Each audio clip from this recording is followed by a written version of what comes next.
დღესდღეობით ყველა მარკეტინგული სტატია, პოდკასტი, კონფერენცია ერთ თემაზე, ხელოვნურ ინტელექტზე საუბრობს.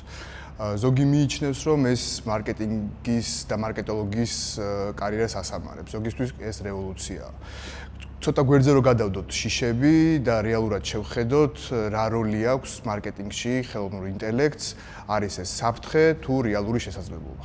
დრო მარკეტოლოგები ხშირად ვართ ჩაფლულები რუტინაში. პოსტებისა და კამპანიების მონახაზების მოძიებაში, ანგარიშებში, მონაცემთა დამუშავებაში. AI ამ ყველაფერს რეალურად წამებში ასრულებს.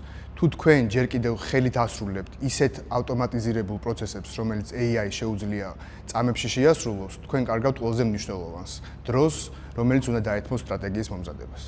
პერსონალიზაცია და კრეატივი. მომხმარებელი დღეს 100-ჯერ უფრო მომთხოვნია.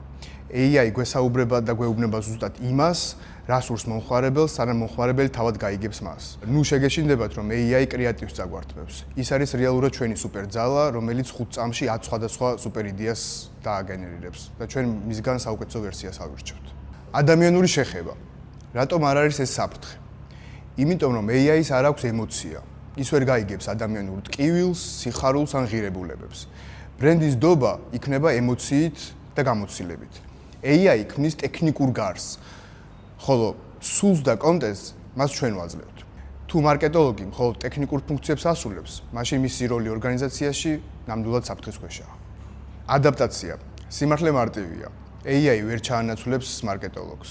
თუმცა ის მარკეტოლოგი, რომელიც აქტიურად იყენებს AI ინსტრუმენტებს, ძალიან მარტივად ჩაანაცვლებს იმ მარკეტინგის სპეციალისტს, ვინც მასზე უარს აცხადებს.